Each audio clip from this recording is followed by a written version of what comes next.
Hello, everyone. Fancy seeing you here. How are you? Welcome.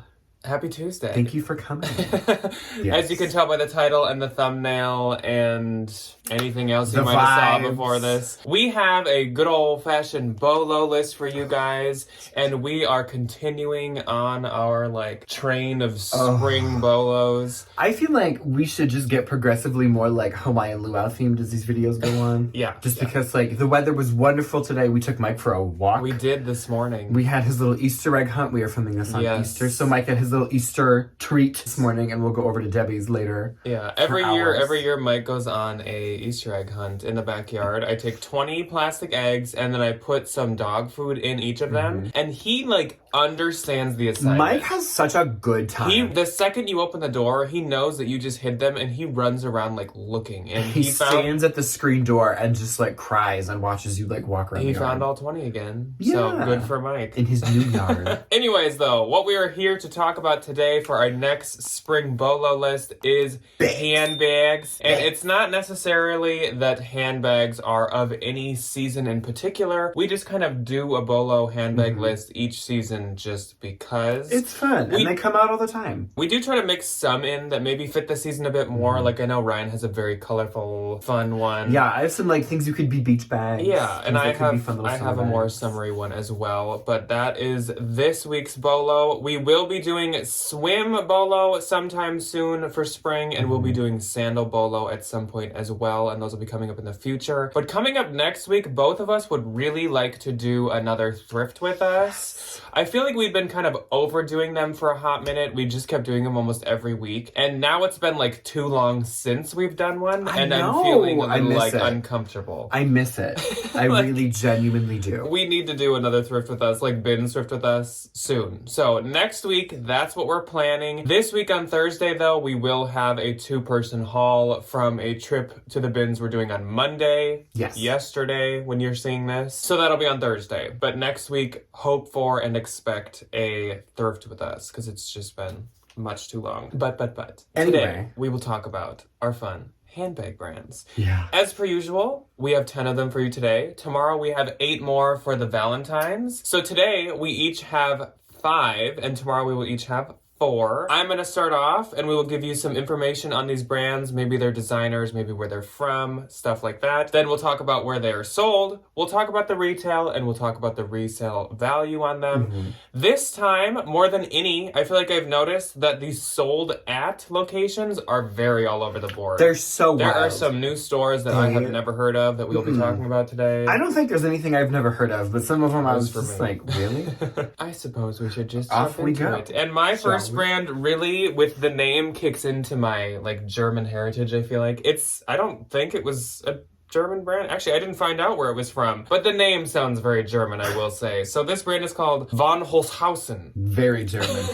Very German. And this brand was started by Vicky von Holzhausen, so that's where that name comes from. Vicky. She, I would assume, based on the name, is at least German, but I don't know where the brand is from or anything like that, unfortunately. TBD. But Vicky's big old plan and big old goal was that she wanted to create a leather equivalent bag that is 100% plant-based. There are no animals involved in the creation of these bags, so that was her goal from day one. Interesting. And she has achieved that for sure. Look So at this she Vicky. started off by making just bags, and we'll move on later into what she's doing now along with bags. But her bags are 100% plant-based, plastic-free, and they are high performance on their top coat. They have a really durable top coat so that they perform like leather, and they last a long, long time instead of being some faux leathers where they peel really quick. We've all seen those lovely Charlotte Russe knee-high black boots in the bins that are peeling like a Halloween costume. Yes. So like I said, she did start off with just handbags, and she used a science-driven little research project to figure out how to make them. She now actually supplies her materials, her plant-based faux leather, to other fashion creators. There's actually a section on the website where you can fill out a form to request using their material. Oh, that's nice. They give it to planes, I assume for plane seats and maybe headsets and stuff like that.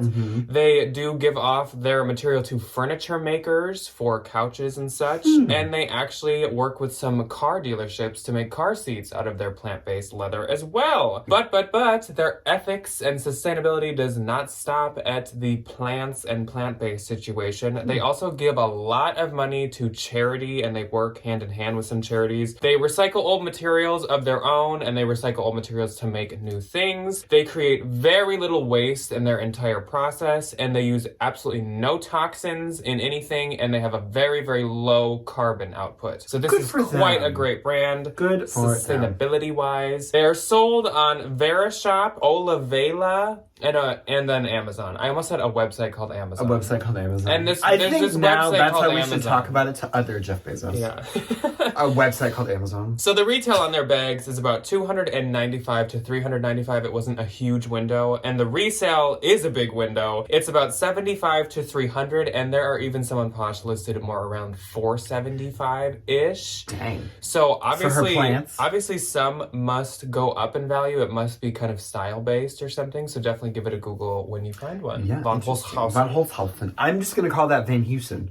Yeah. Because that's immediately where I go mentally because something is wrong with me. Anyway, my first brand is one that I actually knew and have loved from afar for many a year because I still don't own one. And I feel like I'm getting the vibe that might change. It is Bao Bao by Issey Miyake. One of my absolute favorite designers ever. Jack just got a pair of his shorts that I am extremely envious of. And I will find my own pair or steal them and then hem them and be like, where did these... I don't know where yours went. These are mine. Yeah. See, notice how they're shorter.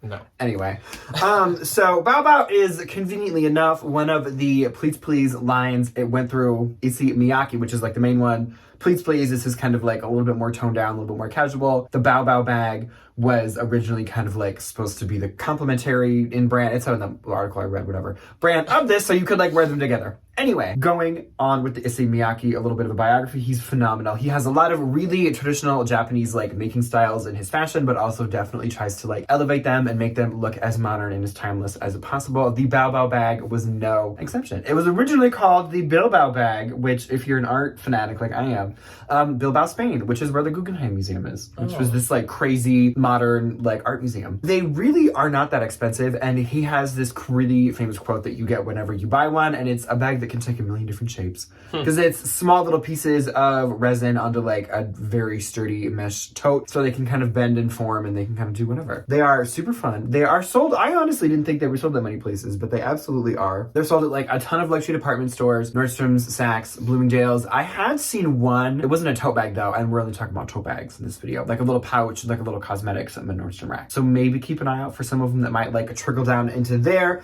They retail consistently at $545. The Lucent tote is probably the one you would most likely find. It is the most popular. It's the original one. It's the one that I feel like everybody has. They are $545. Some of them can be rare. Some of the colors can be rare, and he was known to like do some funky things with some of the patterning. So there's like shapes and images and stuff. Those can be worth a pretty penny. So if you find one, Google it, because you never know. They start resale about $125 and can go up to Lord knows where if you find a fun one. One thing I'll say with Bao Bao bags, though, is there is a handful of fakes out on the market. Yes. And they do say Bao Bao in them. They are actual counterfeit knockoffs. So be very cautious. Do your research. If you find one, just and I will also say, I did not only do my comps based on totes. So when Ryan says his comps, they're totes. Oops. When I say them, it's all bags. No wallets, but mine includes like crossbodies and stuff. Okay, mine's just tote bag. Oopsie poopsie. So my next brand is a very, very, very, very, very, very expensive brand that I had never in my life heard of. So, here we go. This brand is called Lana Marks, and it is named after the original founder, but currently they have a new CEO as of 2019, and her name is Tiffany Isaacs, and she was a 15-year fashion buyer for many different brands, and I think she bought in London, and she bought in like Paris. So she's very like, How fun does that sound? She worked as a buyer for Ralph Lauren, Saks Fifth, Net-a-Porter, Kurt Geiger, Selfridges, lots and lots of very high-end different things. And so she actually, through buying for Net-a-Porter and Saks and stuff, is where she was exposed to Lana Marks. And she was like, I love this brand. And so when they had an opening, she's like, Okay. Hey. So the founder, going back in time, Lana Marks, pioneered using exotic leathers in extremely fun, vibrant colors because exotic leathers existed and like colored bags existed, but there wasn't much like crossover. Can you back imagine then. the days where we didn't have like neon hot pink ostrich leather trotting around? Wild. So that was back in 1988, and that's when she kicked off her brand. That's so 80s. So 80s. The first bag that she made was called the Lunchbox. It was either a pink alligator bag or a red alligator bag. At the beginning, it said red, and then later in the article, it said when she first designed the pink bag. And I was like, okay, so which one is it? It's either hot pink We or love red. when the brand themselves doesn't have any consistency in their origin story. That's hysterical. But now her bags have been worn by a lot of royalty and a lot of people in the entertainment business, which I think I read that she kind of got the idea. She went to like Queen Elizabeth, one of them, her like party, and everybody had like colorful bags and alligator bags, and she was like, I'm gonna make some of those for you guys. And that's literally what she did. Okay. So, her bags are not sold in very many places because of their extremely high price tag. They're sold on her website, and then they're also sold at Saks Fifth, and I honestly could not find another department store or website that sold them. Kind of it. But the retail on her bags are, get this, $2,500 on the lower end, up to $15,000. And for a specific example of a $15,000 bag, hopefully Editing Jack is timing this correctly, and this is I can't even imagine. This is the Positano tote. And it does look kind of like a Birkin or Kelly kind of shape and like buckle situation, but it's like children's color blocking. And it's patent. So the patent, a lot of the bags are patents. So. Resale on the bags are about $400 to $1,000, but that's obviously not really counting the $15,000 ones. What would I do if I found that Positano tote? I'd list it for like $11,000. And I saw a lot listed for like $2,000 to $5,000, but I'm for the $400 to $1,000. That's like solds. So I didn't see a ton of those like $5,000 sold bags. But speaking on like a personal note with this brand, I just don't really understand the like vibe of something like this being like really expensive. A green patent ostrich tote.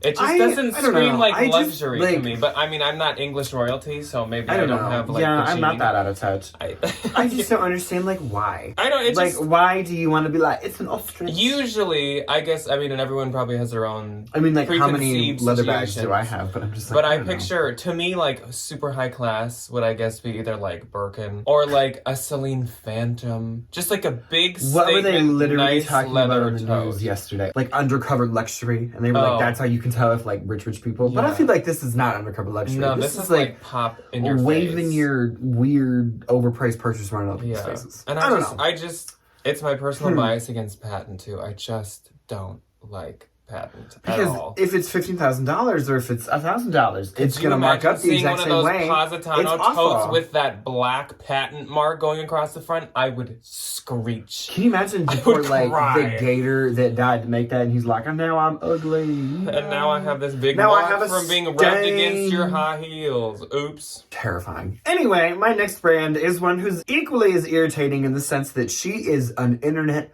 ghost. She's like a fart in the wind on the internet. There's literally like, you get little like whiffs. She's in one article. Her name is mentioned here. Like peeks into the website page and then like peeks back She's out. like that girl from Portlandia that just peeks around all the things with like the balloon in her hair. Anyway, her name is Ingrid Bruha. Bruha. I can confirm she is from the country of France. Do I know where? No. Do I know how old she is? No. Because she's probably hiding Do I somewhere. know if she's married? No, I have no idea. When I originally did this research, I did it on the boutique owner that I found that had some of her bags because in it worded it really weird and said that like this woman, instead of saying like curated, it said like designed these bags. And I was like, oh, so it's just like one of those ones where it's just like a name. Maybe it was it's- not her. Maybe it's her undercover. So she is kind of like a world traveler though, which is wonderful. And so what she does, and what's been documented, is she goes to these exotic places and finds these A few leathers. places we could track her down. Literally. And then she brings them back to New York City and makes all these bags and charges obscene amounts of money for them. They're one of a kind because she'll literally get like one hide here. She'll get a half a pelt over there. She'll get 6 feathers in this country and like 4 in the other and then like combine them all. And these bags are like ridiculously unholy expensive. They start at $950.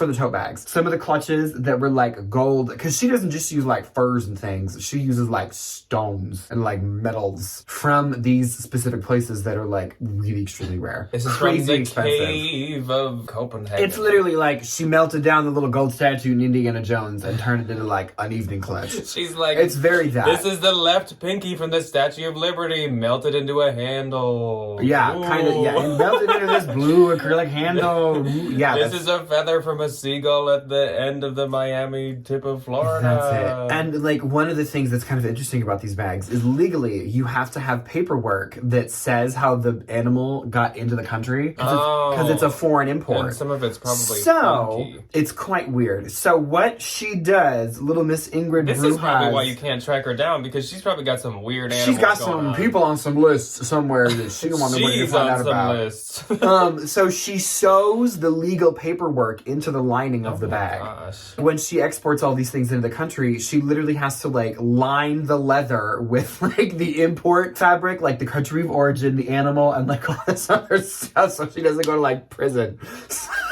Which is really funny. It's really funny to me. A lot of work for that money. It's quite interesting. So they start at $950. Some of the clutches are like easily into the $12,000, $13,000 range just because of the gems. And they end like literally Lord knows where. I found two of them that were $1,000 a piece. And then I found one of them that was $950. So they are on the Real a lot, which is interesting because you really can't buy them anywhere, but there's a ton on there, which is conveniently the place that I was going to say you should go to get them is the Real. And they're like $125 to $250.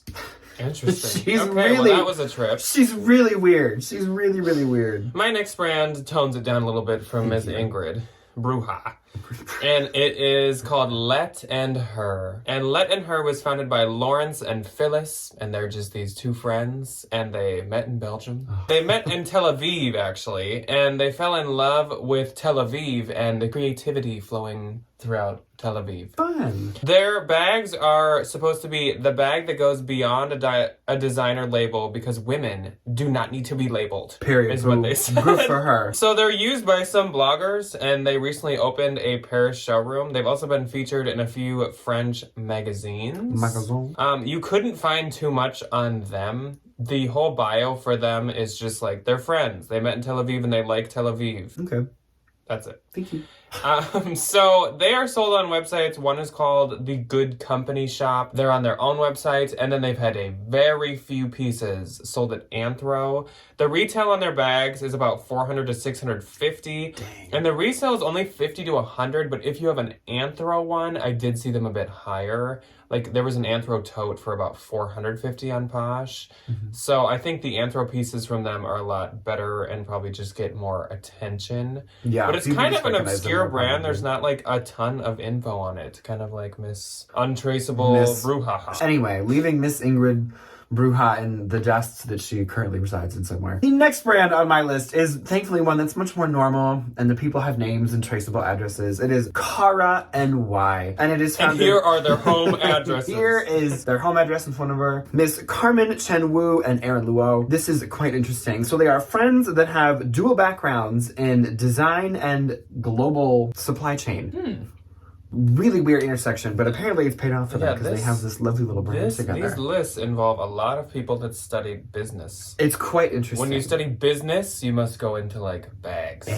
No clothing, it's just like bags. Just how you running from one meeting to the other. Yes. Bags. The name, which I thought was kind of cute, comes from the first three letters of her name, Carmen, and the first two letters of his name, Aaron, Cara. I think it's cute. I think it's adorable. They are Chinese born, raised in Spain, so I think that might be where the global supply chain management stuff comes in, because I feel like we always talk about companies that have like factories in Spain and things in Spain, so it must be some kind of like big like making space.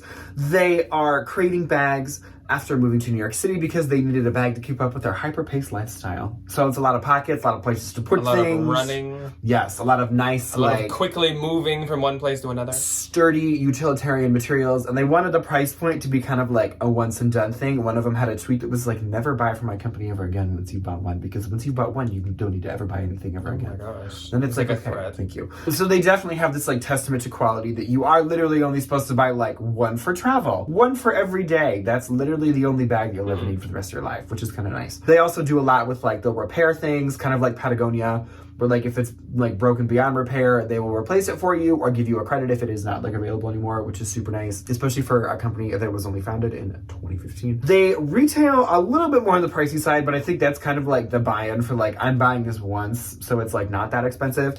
The tote bags retail for about $125 to $350, and they resale for about $80 to $175. They are sold on Free People. They didn't do like a full-on collab, but they definitely did have like a hearty amount of bags on the website that were really cute. Nordstrom and their own site. My next brand is once again named after its founder, and this brand is called Jerome Dreyfuss. So ever since day one, Jerome Dreyfuss has been very sensitive to environmental issues and fashion's effect on the world, because fashion is the second biggest polluting industry behind the oil industry, which is kind of really sad. Are we surprised? They, like, before sustainability has become like really big and like and, mentioned like, everywhere, marketable? they already were like caring about it and trying to do their best to offset it. They use vegetable tanning on their leather, which is the oldest known process to coloring leather, and it's the best for the environment. It's also like really high quality and keeps the color in. There's not like much transferring or anything. They also avoid overusing materials when they create their bags or when they ship anything. They just kind of like nice. send your bag flat in like a little box with not that much packaging or anything. They also have an eco-friendly office building, which just reminds me of the last Bolo where you talked about some company that had like a tree house. Oh yeah, Like environmentally friendly design. I still don't really know what that means. Another really cool thing that they do to offset their impact on the environment is they actually will take back their bags or buy back their bags and resell them. Half of their website is all vintage Jerome Dreyfuss bags. And yeah, so you can purposefully buy vintage ones from them. You can purposely sell them to them. I just thought that was really cool. They also are the like #1 sponsor for a reforestation group, I think in Europe. And they've helped replant 12,500 trees. Dang. So That's a lot of is trees. great. I would give you more info on them actually in their like creation process and everything, but they only talked about the environment, which is great. Good for them. Good for them. They're sold at websites called Ambiance Boutique, 24s, Perfectly Basics, and Smallable. Once again, all websites I have literally never heard of. The retail on one of their bags is about $400 to $900, so they are quite pricey. And the resale is about $125 to $300. Every brand on my list is accepted by the Real, just in case I think y'all were wondering. all of mine are as well. Yes. My next one is one that most people have definitely, most likely heard of, but it was fun to kind of like do a little bit of a deep dive. It is Miss Furla. If you do not know, Furla was founded in 1927 by Mr. Aldo Furlanetto, who conveniently, if you couldn't tell, is from Italy. Furlanetto. Hey, my Furla bag. Yes. So his wife was like, ugh, these bags are ugly. And he was like, I'll make you a bag. And then he did. And then he just started like making them to like wholesale to people. So in those like, if you were to go to Italy, I feel like those like small, like Italian leather shops, that's probably maybe the kind of situation that he started. And I have no idea. His kids said, Dad, maybe you should like make bags to sell for yourself. And he was like, oh, good idea. He goes, oh, you're right. So in 1955, they opened the first store in Bologna. I don't know if I'm saying that right. I am very sorry if I'm not. Italy, and it is still there. It is the Furla flagship, and it has not changed except like some electrical wiring as quoted by the website since 1955, which I think is adorable. In the 1980s, his kids joined the company, and they kind of tried to help like make Furla a little bit more global instead of like being well known in Italy. I like that the kids had to take all the big steps for him. They're like, maybe you should sell these. Maybe we should ship them. Like, Dad. Like, the kids helped to kind of like globalize the company just a little bit, which is nice. They're like, you're good at making the bags. Poor Dad, man. Some old Italian guy who just wants to sit in his little workshop, make his little bags. Yeah. And his kids are and like, they're let's like, do more. it's okay. Like, we'll ship, we'll sell, we'll do that. He goes, I just make it the bag. I don't know any of these. So in 1999, as part of this like huge expansion that Furla was having, they had, which is funny because I've heard of this, the Furla Arte. It is this crazy famous Italian Young Artist Award that some of the artists that I learned about when I was in art school won. And it's created by Furla? Yeah. They were like, how are we gonna like patron the arts? And they were like, we'll fund one of the most well-known Italian modern art awards, grants, whatever you want to call it. I bet it was his kid's idea. Probably. They were like, Dad, can you make me a little ribbon to give to someone? And he said, no. He says, oh, okay. He just hands him a purse. He's like, I'm making these. And it is still, to this day, one of the most prominent modern art awards that you can have as a young Italian designer. And they don't limit it to just like traditional art. They do it for fashion and arts and graphics and yada, yada, yada, and crazy stuff, whatever. In 2008, this is really funny because it was notable on the website. It was their 80th birthday, and that was also the day they opened their website in 2008. Good for you. The internet had definitely not been around He for said 20 years. www. So they are definitely very commonly sold. They have their own outlet stores. They have a ton of their own retail locations. They have their own website. They are sold on websites like Nordstrom, in the Nordstrom stores, Nordstrom Rack, NordstromRack.com, Saks, Saks Fifth, TJ Maxx every now and again. They are all Style Encore, Turnstile. You can kind of spit and you'll find one. They are all over the place. They retail the tote bags in particular. They had some really cute ones as well. They had some like Dior book bag-esque ones. Give them a look-see if you're interested. They were super cute. Retail $280 to $580. Resale. I feel like locally they are definitely not this expensive. $90 to $300 is kind of like what I'm seeing on the internet. I feel like we see the tote bags at our clothes mentor for like $60-$70. Yeah, all the time. Furla is quite Brahmin-esque, I feel, where it is actually very expensive retail. Yeah. But it does not always get marked up. It doesn't actually very often. And not so you can in like usually, the local places. you I can feel like usually online, get pretty they kind good of are. deals on it. But yeah, and then you can sell either of them for quite a lot because like they both have their fan bases. Yes. So my next and final brand for this video is called Antonello Tedde. And Antonello Tedde is based in London, UK, where he, the founder and still the creative director and designer, still runs the line. And he had gotten an economics degree from Italy, where he did a dissertation on luxury fashion. Dang. He then got another degree in the London College of Fashion in fashion. Which is where Alexandra McQueen went. He has researched many old weaving techniques and only uses locally sourced fabrics to weave his bags out of. The factory and his design studio only weaves like to order, so they don't have extra bags just sitting around. They make them when the order comes in. Oh, that's kind of nice. And they also can dye their materials any color that the client wants. So you just like, I want like a really light blue with hints of undertones of red or something. And they're like, okay, sure. Okay, I'm gonna have to look this one up. That would be so much fun. They also use locally harvested natural wools, and they have no chemicals in their dyes, so that's great.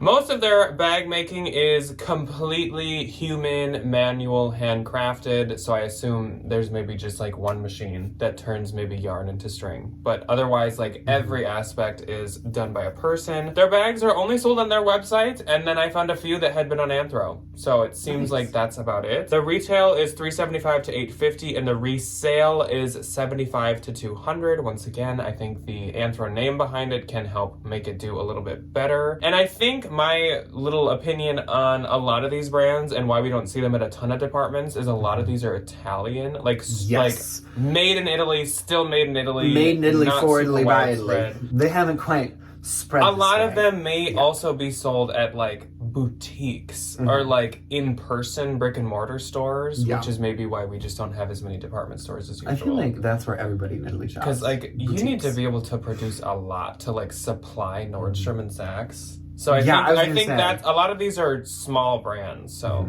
yeah. Okay, my next one is also conveniently a very small brand, and I am gonna make some of these because I know how to do this and I love her stuff, but they're very expensive. Her name is Susan Alexandra. This was definitely like the maximalist, like breath of fresh air that I needed today. It was absolutely wonderful. She, and I love this, so her little company motto is dedicated to bringing joy and sparkle to everyday life. It's phenomenal. And if I had all the money in the world, I would hit add to cart on the entire website and just buy everything. It's stunningly adorable. She definitely is well known for her beaded handbags, but because I am very interested in all of this, go check it out. She has some really amazing like glass work that's obscenely expensive, but I think it's very well made. And she has some really cute little silver necklaces that I think are adorable.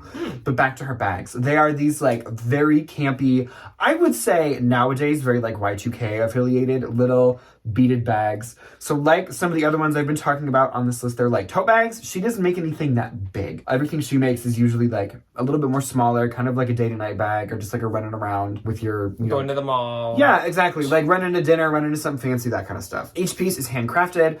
Beads are handmade. Things are hand embellished. So like everything is kind of like done in-house or like in her little circle of like local New York artist friends. So she has created this like little tiny supply chain of like people that made things for her bag. So like they get money because they are supported by her, and she makes money because she sells the things. And there is kind of like this really funny little like wait list that I was reading about in New York City to like be one of her artists because like they do so good, which is really nice. She definitely is big into like putting personality and like individuality on her bags. Not all of them are made in these like mass productions. A lot of them are really only ever sold in her New York store, which is also her studio, and very few kind of like make it out to the internet. And they are all made with intention and heart to make you feel better when you buy it, which I think is adorable. She has done like a lot for local charities in her area, and then a lot for like a little bit more national stuff. She donates a ton of her money, and they really are only sold on her website. She has a few on the on Net-a-Porter, and then she has some on the Real. But most of them like come from her site or her store, and they retail about $250 to $1,000. They are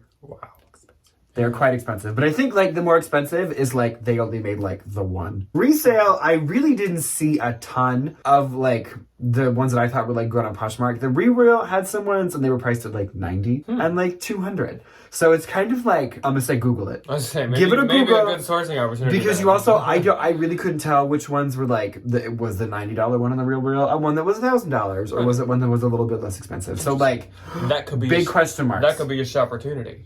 That is a opportunity, absolutely. Okay, so that is all that we have for you guys today for our bag bolos. Let us know if you knew any of these before. Of course, I knew Furla and I knew Bao. But honestly, the rest, I knew a few of them I'd heard of, but I have not had experience with them, but I did know that they have value. So that's all that we have for you guys today. But if you are a Valentine, we have 8 more bag bolos for you guys tomorrow. We're excited to bring those to you. They're just as fun, just as good, just as bougie. Just as amazing. And just as valuable. So we will see you tomorrow for that if you're a Valentine, or we will see you on Thursday for a 2-person haul if you are not. Goodbye. Goodbye.